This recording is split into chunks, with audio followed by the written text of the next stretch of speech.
When we unscroll this week's Torah portion, this ancient book shared by our people for so long that we turn to for wisdom and wrestling, we find Aaron, brother of Miriam, brother of Moses.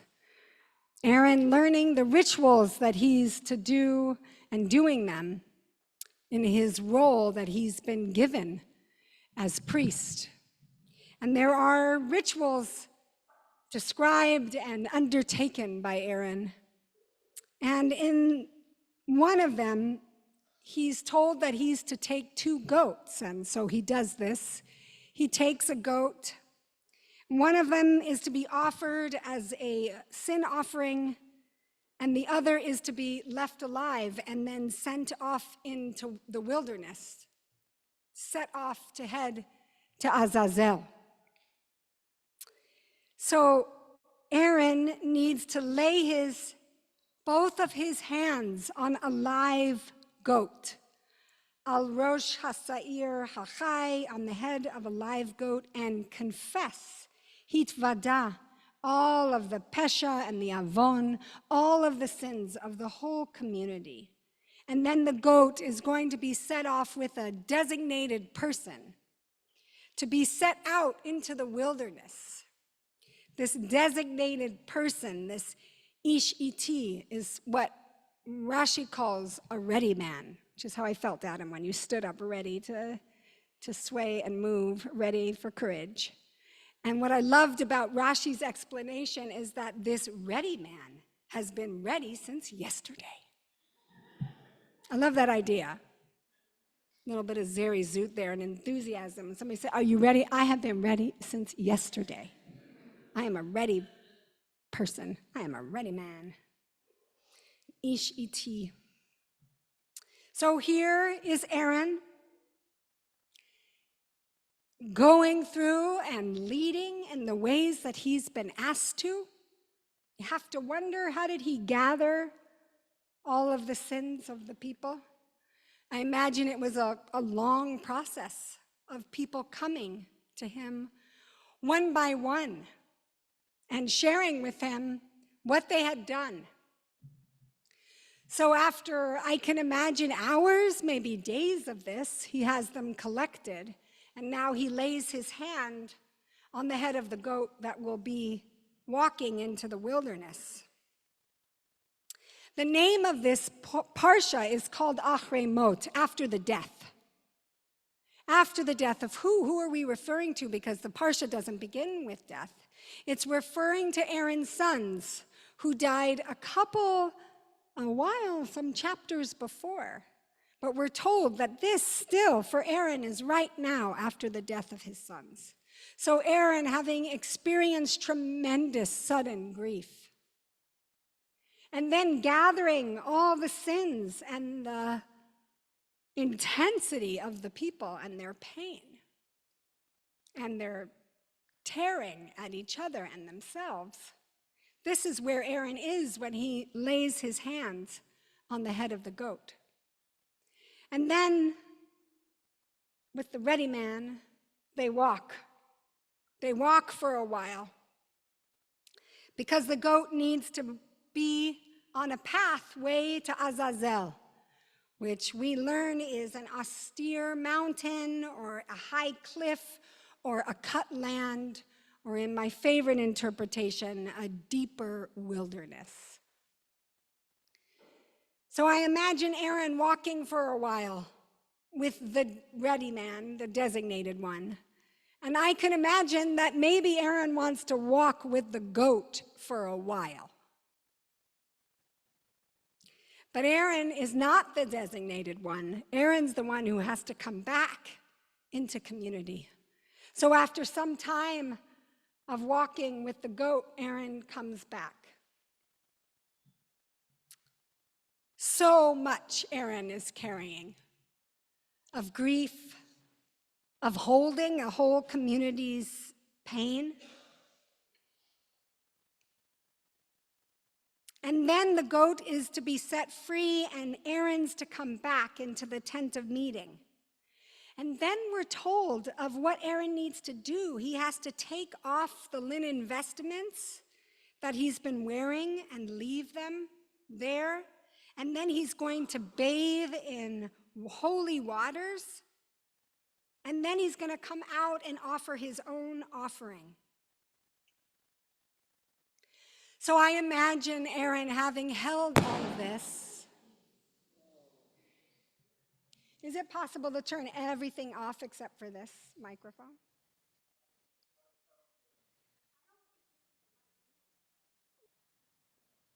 Okay. Our nervous systems, right? So much lately.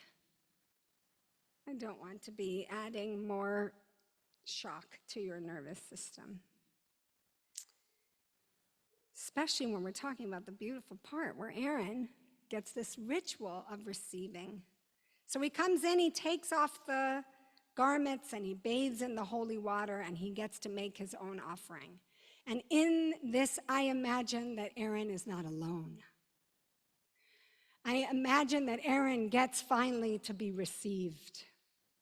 Received maybe by cousins or dear ones who receive Aaron and say, "Come, after all the grief and after all the holding of the pain of the community, let us help you take off your garments. Let us help you dip in holy waters. Let us help you make a ritual offering."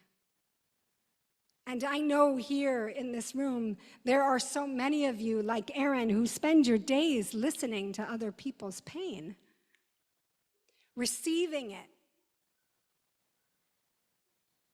in many different ways. There's so much collective pain that all of us are receiving. And for those of you in leadership spaces right now, as Aaron is, so much pain and challenge. And I hope as Aaron is walking into the tent and being received, my hope is that for each of you right now, you can find who is it that can receive you. I've been thinking about Aaron walking into the tent and being received and held. Okay.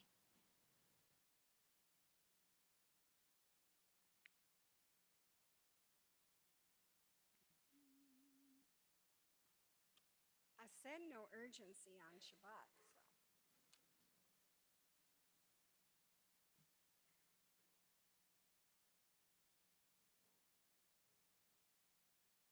I've been thinking about Aaron and what it is to be received. I'm going to try and get through this part as I can. Tomorrow in New York City, there's going to be a gathering to honor one of my mentors, a very important mentor in my life. I'm not able on Shabbat to get to New York City, but I've been thinking so much about her, the incredible dancer Sarah Stackhouse. It's hard to put into words the incredible receiving I received as a young dancer. I came to New York at 18, passionate and naive to the dynamics I was stepping into. I longed to be immersed in the coming together of heart and philosophy and meaning in the expression of dance and the making of art. And I was so excited to be in a conservatory where I would get to dance all day.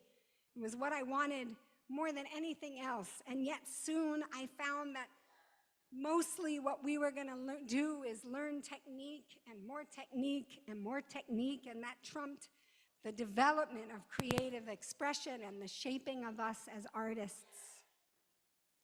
And as soon as I was there, just weeks there, I felt the presence of Sarah's big wings wrapping around me and gathering me up.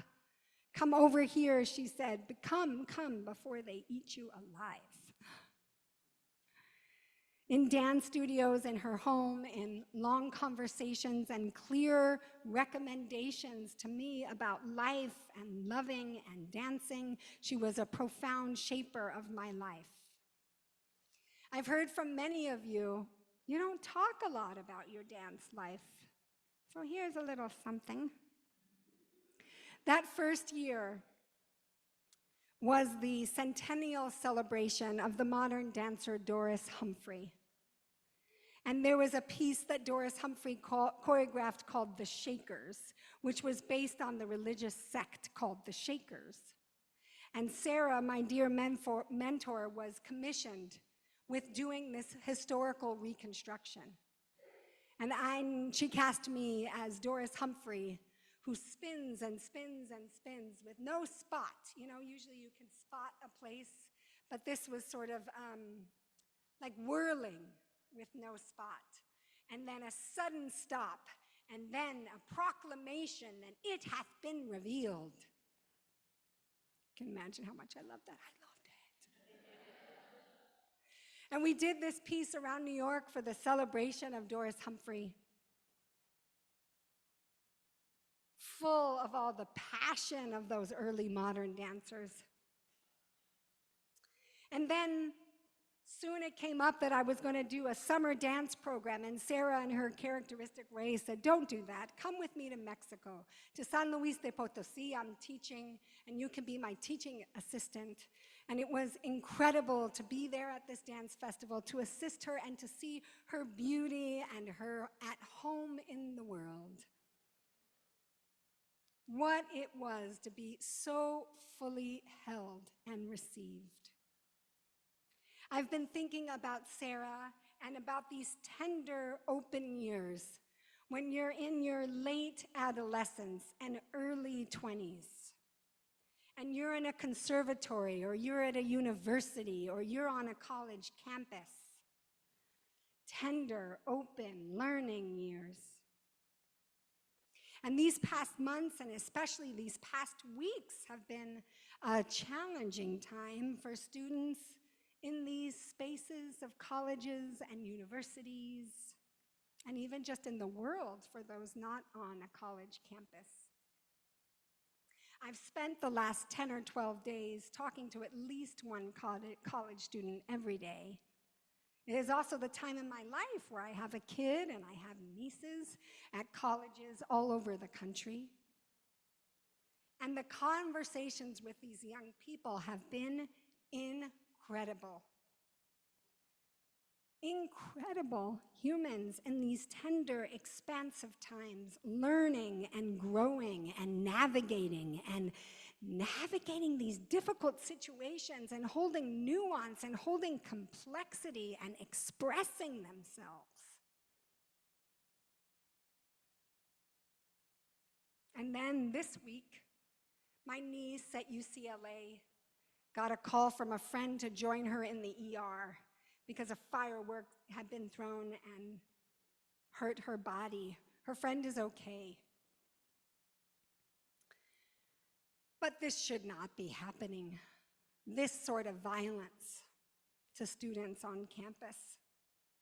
There is a diversity of experiences of what is happening on campus, and part of that is because there's a diversity of leadership happening on campus. I know that it is not an easy time to be a leader, and there's a special responsibility for these people who could be providing a space of receiving for these young people. Not all schools are the same. Those that have led with violence have escalated to more violence. Those that have led with dialogue have led to more dialogue. In a time of overwhelm, I did give me some good examples, world. And I looked and found there are many good examples of colleges and universities making space for students and their free expression, and also making space for students to feel safe on campus. That is possible, for students to feel safe and for them to get to express freely and dialogue and debate and challenge and grow and learn. At Northwestern, my other niece, how many nieces does she have? I have, thank God, a lot of nieces. And they are all amazing. At Northwestern, my niece was a part of a group of students that were able to talk with the administration. And in that situation, there's dialogue that's ongoing. At Pitzer College and at MIT and Dartmouth has had a program for years of dialogue. That means that when this is happening now, they're ready. One of the things that has happened is a lot of intense emergency emails. We got to get over there, we got to help them, we got to do this, let's go. From adults who don't go to the campus. And one of the things that has concerned me in the list of things that we have been given to do as Jewish leaders and rabbis in an emergency place has not included listening to students as a way to lead. That needs to be first for us. What is happening for you? What is your experience? Because I have to tell you, in talking to these students, there are a lot of different experiences. And some students are feeling unsafe. Not all of them are, but many of them are. There was a new study from the University of Chicago that was just released. And it came out before this past 10 or 12 days of protests, but it said that 58% of students who identified as Jewish and 52% of those who said they were Muslim have feared for their safety since October 7th. That is a very large number. And they found, when they asked them different triggering statements, that these same students, by and large, did not hold anti-Semitic beliefs and did not hold Islamophobic beliefs. What the students wanted and were asking for, this is 5,000 students over 600 four-year academic institutions. They were asking for calming actions, like public statements from university and national leaders that would condemn violence against any group.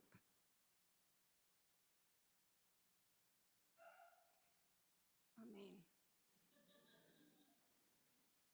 It's an incredible time this time.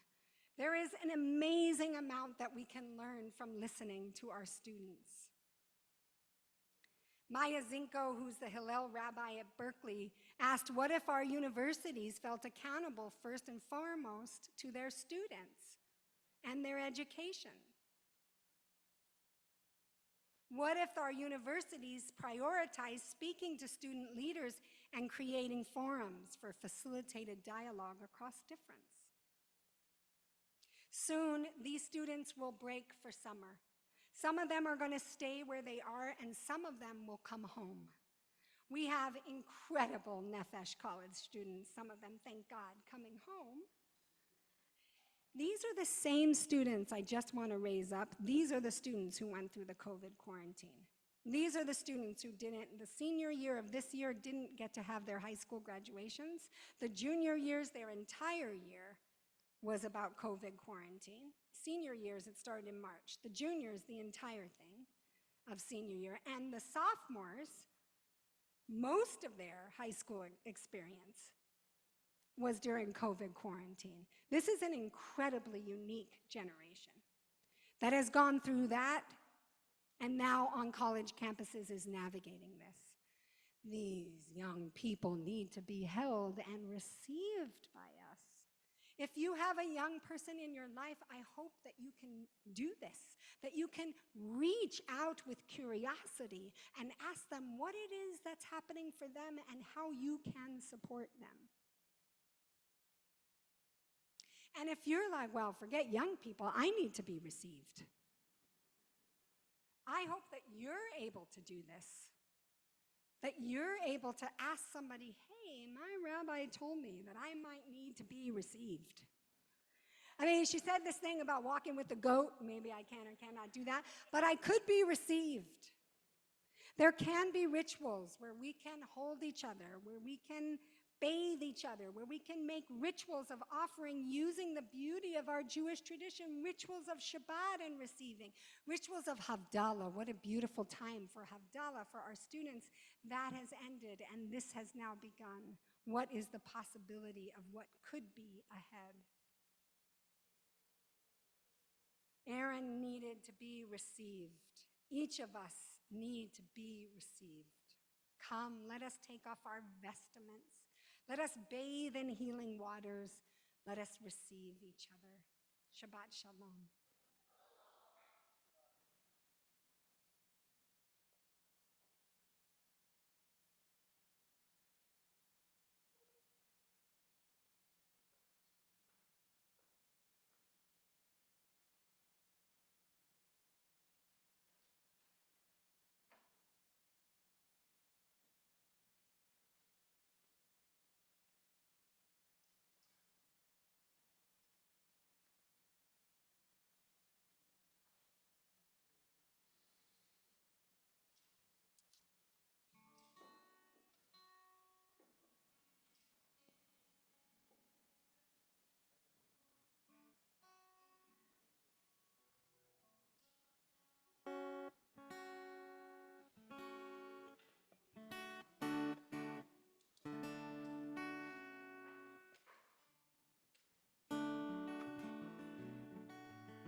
Well, I've been out walking.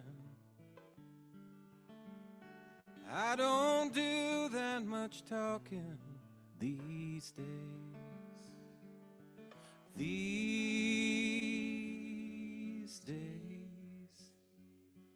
These days I seem to think a lot about the things that I forgot to do.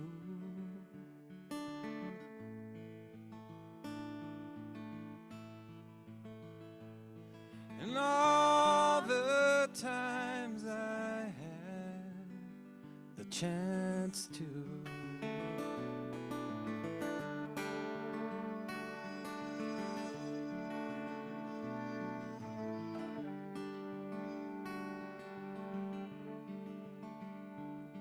And I had a lover, but it's so hard to risk another these days.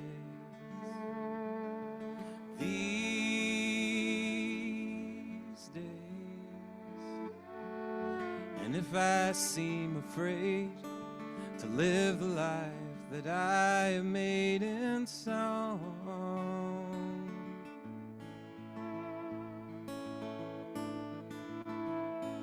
well, it's just that I've been healing for so long. So long.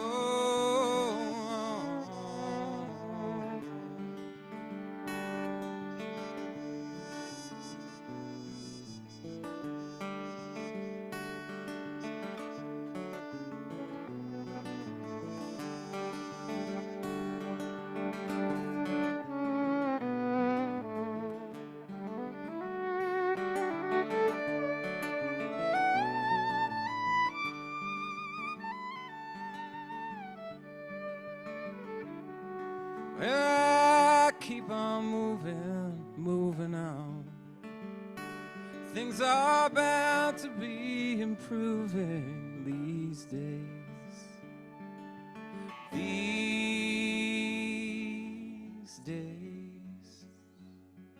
These days I sit on cornerstones and count the time and quarter tone to 10.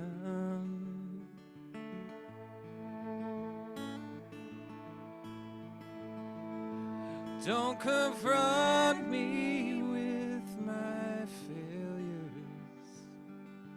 I have not forgotten them. These